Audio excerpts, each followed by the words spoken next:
Olá, muito boa noite. Os problemas da tireoide, como o hipertiroidismo e o hipotiroidismo, provocam sintomas em vários órgãos. Dados do Instituto da Tireoide mostram que 15% da população acima de 45 anos sofrem de problemas na tireoide. E os problemas afetam cerca de 10% das mulheres acima de 40 anos e em torno de 20% das que têm mais de 60 anos, segundo a Sociedade Brasileira de Endocrinologia e Metabologia. Além disso, a Sociedade Brasileira de Endocrinologia estima que 60% da população brasileira terá nódulos na tireoide em algum momento da vida, sendo que apenas 5% deles deverão ser cancerosos. Mas atualmente no Brasil existem 10 milhões de pessoas com algum distúrbio na tireoide. Será que você é um deles? Nossos convidados desta noite são Jorge Pinho, médico cirurgião de pescoço e cabeça, e Lúcia Cordeiro, que é médica endocrinologista. Eles vão estar falando sobre os distúrbios da tireoide. Muito boa noite e obrigado por ter aceito o nosso convite. E doutora Lúcia, poderia explicar para a gente exatamente quais são esses distúrbios da tireoide, o que mexe, a importância desse órgão no nosso corpo? A tireoide é uma glândula pequena, que fica localizada na frente do pescoço, mas que produz um hormônio que mexe com o metabolismo. Então, ela tem realmente várias funções, a disposição, força muscular, o metabolismo de ganho de peso, perda de peso, e mexe realmente com toda a estrutura. Tem pacientes que têm hipotireoidismo, tem depressão, tem uma certa inapetência, facilidade de ganhar peso. E a incidência, como você colocou, é muito alta. Isso é um aspecto da tireoide, é a função da tireoide, mas existem também as alterações anatômicas da tireoide, que são os nódulos. Não necessariamente quem tem alteração na função precisa ter nódulo e vice-versa. Tem pessoas que têm nódulos e têm função tireoidiana normal. A gente poderia dizer assim que a tireoide é ela, de uma certa forma, que comanda, que dá o equilíbrio para o nosso corpo? Existe uma glândula mestra, maior do que a tireoide, que manda em vários hormônios, mas a gente pode dizer que ela é responsável pela regulação do metabolismo. Calor, perda de calor para o meio. Então, se a gente precisa regular a nossa temperatura, o hormônio tireoidiano é que está aí nessa função. Então, se a gente tem pouco hormônio tireoidiano, a gente fica mais susceptível a frio. Se a gente tem muito hormônio tireoidiano, a gente fica mais sensível ao calor, então sente mais calor.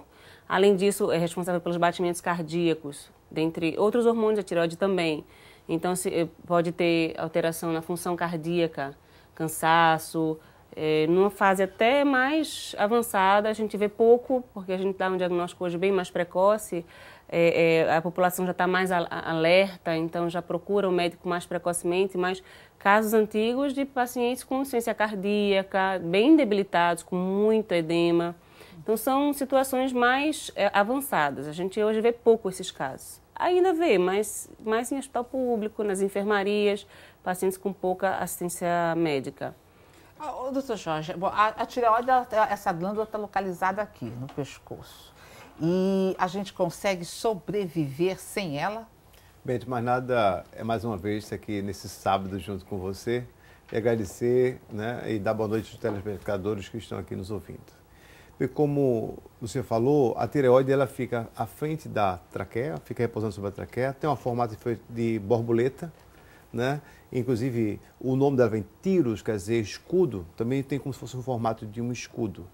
Então é uma glândula extremamente importante. Então, no meu ponto de vista como cirurgião, a minha abordagem, às vezes eu participo na tirada de nódulos, ou parte da tireoide, que é o lobo, porque a tireoide é formada de dois lobos e um istmo que liga uma à outra, às vezes tem a chamada pirâmide, a pirâmide da Alouette. Então a minha atuação é justamente tirar ou um lobo e um istmo, ou tirar toda a tireoide assim, quando o caso necessário for, principalmente nos casos de câncer, né, que é mais a indicação. Mas também, antigamente, o cirurgião atuava muito no hipertireoidismo. Mas hoje em dia, a endocrinologia vê que o melhor tratamento não é o cirúrgico. O cirúrgico talvez seja o tratamento, o último de todos. Melhor fazer medicações, que a Lúcia pode falar depois sobre medicamentos. Se por acaso o paciente não se der bem ou se não houver bom resultado, não houver sucesso nesse tratamento, pode fazer o radiodoterapia. E se por acaso aí falhar, então vai ter, ou então o que nós vamos ter, a cirurgia vai ter que ser feita por esse caso. Antigamente, operava muito hipertireoidismo, mas os resultados eram complicadíssimos, sabe? Porque a cirurgia era muito difícil e tinha muitas complicações. Hoje, graças a Deus, eu digo a você que fico felicíssimo e contente porque esses pacientes não vêm mais para mim. Porque são pacientes agitados, pacientes que choram muito, pacientes nervosos. Já né? em decorrência da doença. Da própria doença. Né? E uma coisa muito importante, quando eu era estudante de medicina, o professor Ney Cavalcante me falou uma vez o seguinte: todo aquele que tiver o hipertireoidismo, ele no final da vida será um hipotireoideu. Tá entendendo? Por quê? Ou o remédio atuou e fez com que ele ficou hipotireoideu, ou o radiodo atuou e fez o hipotireoideu, ou a própria cirurgia também faz o hipotireoideu. Então, todo hipertireoideu no final da sua vida será um hipotireoideu. Nossa. Agora me diga uma coisa, quais são os sintomas desses distúrbios, né? O hiper ou então o hipotireoidismo? Quais são os sintomas para saber, de repente, será que eu tenho um problema, né, de tireoide, não sei? Isso. Uma das coisas que a gente tem que ver, como o Jorge falou, a glândula se localiza na frente do pescoço, é o autoexame. Então, você pode, no espelho, de frente para o espelho, deglutir, e aí você vai perceber que tem um movimento, né? Abaixo do pomo de Adão no homem, ficaria até mais fácil, você pode palpar, para perceber se ela tem um tamanho normal, se você não palpa nenhuma saliência.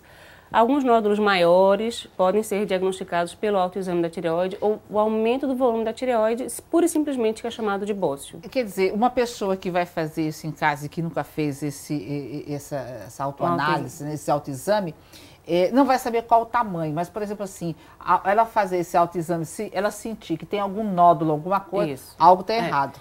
Ao lado você tem o esternocleidomastoideu, que é o músculo, né? Então, entre o esternocleidomastoideu e o pomo de Adão, existe a glândula tireoide.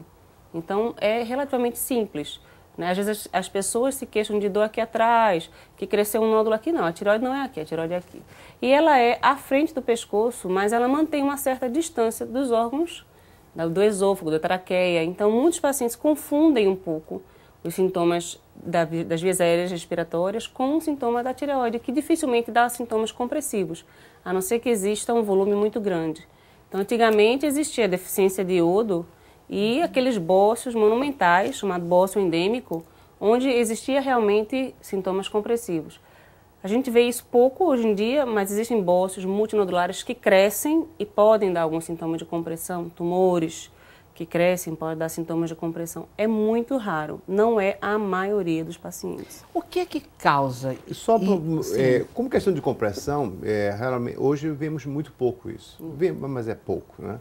Então ele pode acontecer, ele pode comprimir a traqueia, que ele repousa sobre a traqueia. A traqueia é o lugar que leva o ar, a respiração, é a comunicação do pulmão, tem os brônquios, daí forma a traqueia e vem a laringe, então é responsável pela respiração. Se houver uma compressão, você pode ter falta de ar.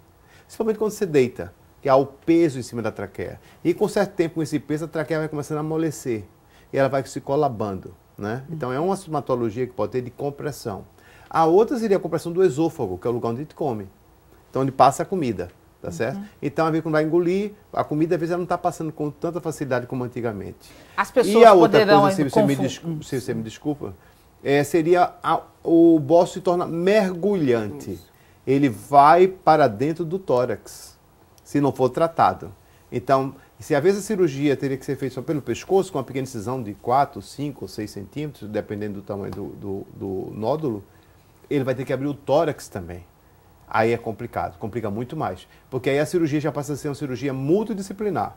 É o cirurgião de cabeça e pescoço e o cirurgião torácico. E quando se abre o tórax, abre-se o externo, é incômodo demais, dói bastante. Então é o melhor que tenha, como falou, a prevenção, você vê um nódulo, não, vamos papar hoje. Não tem nada, mas daqui a 2 meses, 1 ano, papou, encontrei um nódulo. Porque tem uma característica que ele tem importante, ele é móvel à deglutição. Então quando você engole, dá o goto, vamos dizer assim, no popular, ele sobe e desce. Então há uma diferenciação. Se eu tenho um nódulo no pescoço, que eu palpo ele, pode engolir, por favor, ele não se mexe, não é tireoide. Mas se ele se mexer com a deglutição, é o nódulo tireoideu. Mas se houver a dúvida, a melhor coisa que tem é procurar o médico que está tendo, seja o endocrinologista, o cirurgião cabeça e pescoço, que ele possa palpar e tirar sua dúvida, ou se por acaso ele continuar na dúvida, pode pedir uma ultrassonografia para que possa você fazer o diagnóstico corretamente. Quer dizer, o primeiro médico a procurar ou cirurgião de cabeça e pescoço, ou então endocrinologista direto. Isso. Hoje em dia, e não precisa ser tão direto assim não, médico em geral, podemos dizer geral. assim, mas se quiser o cabeça e pescoço, logicamente é a palavra final, porque mesmo que o endocrinologista tenha uma dúvida, ele vai pedir um colega da cirurgia de cabeça e pescoço para que também corrobore com o seu diagnóstico. Ou ele pede logo um ultrassom, ou ele pede logo um exame de sangue, um T3, um T4, TSH, para poder ver, e outros exames que não vamos nos relatar aqui. Hoje mesmo eu estava operando, ligou uma amiga minha, Jorge, estou com uma amiga minha em Arco Verde, ou numa cidade e tal, que está com nódulo tireoide, ela está gritando muito, está chorando muito, os olhos dela estão pulados, ela está muito nervosa, suando muito, eu quero mandar você para você operar logo. Não, esse caso não faz isso não. Peça primeiro o exame de sangue, veja lá, porque se o TSH dela estiver muito baixo, ela não vai nem vir para mim. Eu já encaminho ela ou para o doutor Lúcia lá no Barão do Sena, ou encaminho para o Hospital Agamenon Magalhães, para que ela possa ir lá ser tratada, que provavelmente ela tem um hipertiroidismo, então o tratamento inicialmente não será comigo. Quer dizer, o hipertiroidismo não é um caso para cirurgia. Inicialmente hoje, mas não, com a graça de Deus. A gente pode até falar uma coisa que é cultural. Aqui no Brasil, a gente adota a cirurgia como a última opção, mas a gente sabe que o japonês, como tem medo de radiação, a cirurgia termina sendo uma opção bastante utilizada, né? Que é uma das coisas interessantes, a radiação, porque também faz parte da nossa anamnese, quando nós vemos um paciente, perguntar a ele, você foi submetido a alguma radiação? Você teve contato com alguma radiação? Teve. Em Goiás teve, né? Teve. Uma vez você tem, no Japão teve isso. Amidalectomia com... E pacientes que fizeram, o tratamento de hemangioma, que antigamente fazia. E outra coisa, nós somos pacientes que são tratados de câncer da cabeça e pescoço, que fizeram uma radioterapia no pescoço e esqueceram que aquela radioterapia pode causar um hipotiroidismo e pode levar um nódulo que pode ser maligno. Mas mesmo que a pessoa tenha feito apenas uma... Não se faz não, de jeito nenhum. Mas mesmo assim é risco. É risco. Agora, o que causa? Quais, por exemplo, assim, o que leva a pessoa só uma a ter? coisa, há pouco tempo atrás, a filha de uma amiga, minha mulher faz neurocirurgia. E operou uma criancinha aí que é do nosso coração, a gente gosta muito dela. E ela tem que fazer a radioterapia, certo? Com essa radioterapia, todo mundo esquecido. Tempo depois ela veio para mim e estava com nódulo tireoide. Aí ela pergunta, se fez radioterapia no nódulo tireoide, tem que operar. Mas ela, não faço não, doutor Jorge, olha, é melhor operar, porque o índice de malignidade é muito grande. E era maligno. Então, quem faz radioterapia corre o risco de... Na região do pescoço. A gente está falando até de uma coisa que é mais raro, né? Porque, na verdade, o paciente, a imensa maioria dos pacientes, quando vai fazer o famoso check-up, que tem lá um TSH solicitado, identifica uma alteração mínima do TSH. Então, essa alteração mínima, ela pode ser doença da tireoide ou não. Então, a gente usualmente repete. Os sintomas de pacientes que tenham alteração da tireoide, como por exemplo o hipotiroidismo, que é bem mais comum, eles se confundem um pouco até com essa vida difícil que a gente tem de estresse, cansaço, sonolência. Mas, doutora Lúcia, esses sintomas, né? E uma outra questão que até que ponto a alimentação ela pode levar uma pessoa que sofre de hipotiroidismo, por exemplo, né? A gente vai falar no próximo bloco. Para você que está em casa, não saia daí, é rapidinho e a gente vai estar de volta. Vai ter mais ponto de vista para você.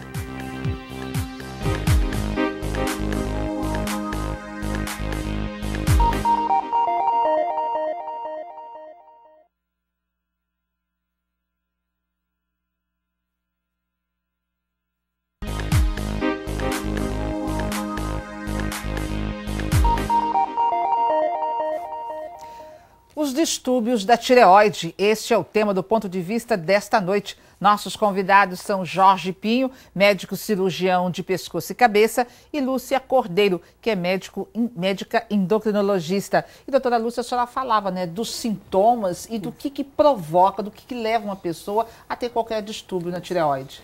Bom, a causa mais comum dos distúrbios da tireoide são as doenças autoimunes, ou seja, a gente tem anticorpos que nos protegem o tempo todo de bactérias, vírus, e em um determinado momento, pessoas que têm predisposição, esses anticorpos se voltam contra a tireoide especificamente. Existem outras doenças também, como artrite reumatoide, vitiligo, como exemplo de doenças autoimunes. Nesse caso, a tireoide. Então, é mais frequente em mulher, como toda doença autoimune, toda doença endócrina, mais frequente em mulher. E aí, se esse anticorpo ele bloqueia, o que é mais comum, leva ao hipotireoidismo. Se ele estimula, ele leva ao hipertireoidismo. Agora, é uma doença hereditária? Existe um cunho genético familiar, sim, mas não necessariamente. Então, às vezes, a gente vê famílias descrevendo várias mulheres, e dentre elas um homem, geralmente a relação de 4:1, 4 mulheres para um homem nas doenças tireoidianas. Então, mas pode acontecer um caso exclusivo e a pessoa, a partir dali, desenvolver um hipotireoidismo que não tem a ver com uma história familiar. Existe um pouco mais de prevalência. Quem tem familiares com alguma distúrbio da tireoide pode ter mais incidência de doença tireoidiana. Agora, por que tanta gente com algum distúrbio da tireoide? Olha, investigação, né? O ultrassom está aí disseminado. Eu acho que, como você agora está ajudando, né? Eu acho que é uma utilidade pública isso aí. Então, hoje, tireoide, aliás, esse momento que estamos vivendo, o boom da tireoide. Tireoide teve uma fase, ela ficou quietinha no canto, atualmente nos outros 5 anos, vou dizer você. Eu estou indo com cada vez congresso de tireoide, assuntos sobre trabalho sobre tireoide, pesquisa sobre tireoide, quer dizer, está mudando assim bruscamente, né? A cirurgia de robô com tireoide, a tireoide realmente hoje nos congressos... E o número de pacientes cada vez mais está aumentando. Sim, porque está na boca do povo, né? Eu acho que os médicos também estão com tireoide na cabeça, que isso é muito importante. Você tem que pensar, não adianta somente você aprender, você tem que estar sempre com aquilo para poder lembrar aquilo. E eu acho que uma coisa muito importante, toda mulher que está acima do peso, gordinha no bom sentido, o sonho dela é no consultório da doutora Lúcia. Chega lá, ela vê descobrir que ela está hipotireoideia, porque o remédiozinho mágico que ela vai tomar, né? Ou a reposição do seu T4, vai tomar o seu T4, ela vai perder, vai desinchar. Né? E vai perder peso. Então, é o sonho de toda mulher que chega no consultório da doutora Lúcia que possa... Um pouquinho acima do peso, né? Mas essa é uma das coisas que a gente tem que colocar, né? Assim, a gente escuta falar mais sobre tireoide, mas a gente não está adoecendo mais pela tireoide. Por exemplo, a presença de nódulo não quer dizer que isso aumentou a mortalidade por câncer de tireoide. Porque câncer de tireoide é um câncer muito indolente. Então, assim, o hipotireoidismo hoje está sendo mais diagnosticado do que no passado, quer dizer, mais precocemente, pela facilidade do exame e pela credibilidade do exame. Então, no passado, as dosagens hormonais não pegavam doses tão pequenas como hoje a gente pega. E isso é o quê? O exame é o quê? De sangue? Para dosar de sangue. E também, Lúcia, os pacientes adoeciam, deixavam dentro de casa e deixavam acontecer. Isso, Eram tidos como preguiçosos. Aí vem a palavra cretino, isso. O cretinismo. O cretinismo é o hipotireoidismo. Entendeu? Aí você vê a criancinha assim, ó, a criancinha forte, o maciço, o Hérculesinho, uma criancinha bem inchada. Então, hoje em dia, já nasce, já faz teste de tireoide. Isso. Ou seja, a partir da hora que a medicina está evoluindo, a cada dia então, mais cedo está se descobrindo. Preventivamente, fazendo um diagnóstico precoce, então, o próprio paciente já diz, doutor, meu marido está assim, porque ele está assim, assim, assim. Vai na internet, o Google, Dr. Google, impressionante. É impressionante, né? Já chegam para mim com vários artigos para mim, com estatística, com tudo. Se eu não souber, eles testam você, sabe se você está por dentro de tireoide. Está informado ou não. Se eu sou um cirurgião de tireoide ou não. Exato. Porque hoje em dia não basta você só operar uma tireoide por mês. Isso não lhe diz. Você tem que operar pelo menos 100 tireoides por ano. Tá certo? Que tem nuances, tem cada detalhe que não é só operar. É muito mais importante quando operar. Certo? A hora certa da cirurgia. O que operar e o que na hora, se você puder parar, para não poder ultrapassar seu limite. Porque você tem que dar sempre, quando vai operar um paciente, tem que trazer benefício, tem que ter qualidade, tá certo? O benefício que vai trazer para o paciente. Então, teve casos até 2 meses, 3 meses atrás, vi um colega meu de São Paulo, da USP, se operar comigo aqui uma tireoide, nós vimos uma cirurgia com monitoramento do nervo laringeu inferior e com o vago, paciente com câncer tireoide, que na hora que nós estamos operando um lado, o nervo mostrou lá que o nervo parou de responder. E aí esperamos, vemos o aparelho, está tudo funcionando, tudo ok. Tração que deu no nervo, o nervo não aguentou, parou. Nós paramos a cirurgia, sabendo que eu tenho que fazer uma tireoidectomia total, que ela tem um câncer tireoide. Por quê? Se eu continuasse, ela podia ter uma paralisia da corda vocal, e ela podia ser irreversível depois, porque fiz muito trauma, que não é o cirurgião que faz o trauma, né? paralisia se acontece. Mas a paciente, às vezes, é mais susceptível. O ar-condicionado da sala de cirurgia, no início, quando eu iniciei a operar tireoide, eu usava soro gelado. Isso hoje em dia abandonou. Hoje é soro morno, mas isso é medicina. A medicina é uma ciência de uma verdade transitória. Eu vivo em congresso, sempre em congresso evoluindo todo dia para fazer isso. Então, parei a cirurgia dessa paciente, expliquei para familiares, você que tem condições de explicar o que aconteceu, depois reoperamos a paciente. Um mês depois, a paciente está curada, não modificou em nada o prognóstico dela e ela não teve uma paresia ou uma paralisia da sua corda vocal. E nem perdeu a fala. O Jorge Pinto olha, é muito importante, porque apesar de ser externa, não ser uma cavidade como torácica ou abdominal, a tireoide tem estruturas nobres ao redor dela. E como a incidência de nódulo é muito grande, e você mesmo colocou aí, 60% de mulheres podem ter algum nódulo tireoidiano, se for fazer um ultrassom, somente 5% tem câncer. Então a gente tem que tomar cuidado para a gente não hiperindicar a cirurgia, por conta desses riscos de ter uma lesão de cordas vocais, de ter uma lesão de paratireoide, que são glândulas que ficam juntinho da tireoide e podem provocar redução de cálcio. Esse assunto tão gostoso. São duas coisas, não hiperindicar. Isso é muito importante, nós temos hoje os guidelines, nós temos diretrizes. Não se pode, quem tem nódulo tireoide não é cirúrgico. Existem protocolos, existem guidelines para você dizer aquele caso ele é cirúrgico. Então, na realidade, quando o paciente procura um médico logo de cara assim, vai fazer cirurgia? Não. Sem estresse. De repente, até é melhor ouvir uma segunda. Vai ouvir. Aí eu vou ver se ele ou se tem riscos para o câncer. Aí hoje não faz citologia em todo mundo, nós temos uma indicação, nódulos de 1 ou mais centímetros. E outra coisa, quando faz a citologia, vamos mandar para alguém que sabe ver a lâmina. É muito importante para ver se conhece o que é a classificação de Bethesda. Está entendendo? Existe protocolo. Quem vai fazer uma ultrassonografia, se sabe fazer ultrassonografia de tireoide. Se o transdutor é importante para a tireoide. Você sabe fazer o que é um exame de ultrassonografia com Doppler colorido. E que o Doppler...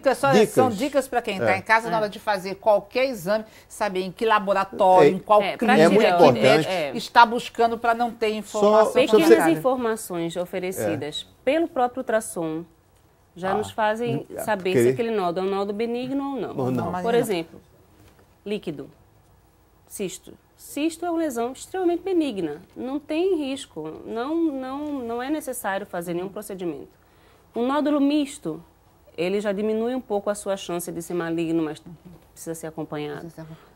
O nódulo sólido, isso a descrição vem no ultrassom, o paciente lê, isso aí não é nenhum. Exato, é fácil. Sólido, hipoecóico, então, algumas características nos fazem pensar se aquele nódulo tem que ser investigado, que seria através da punção, ou se a gente pode acompanhar.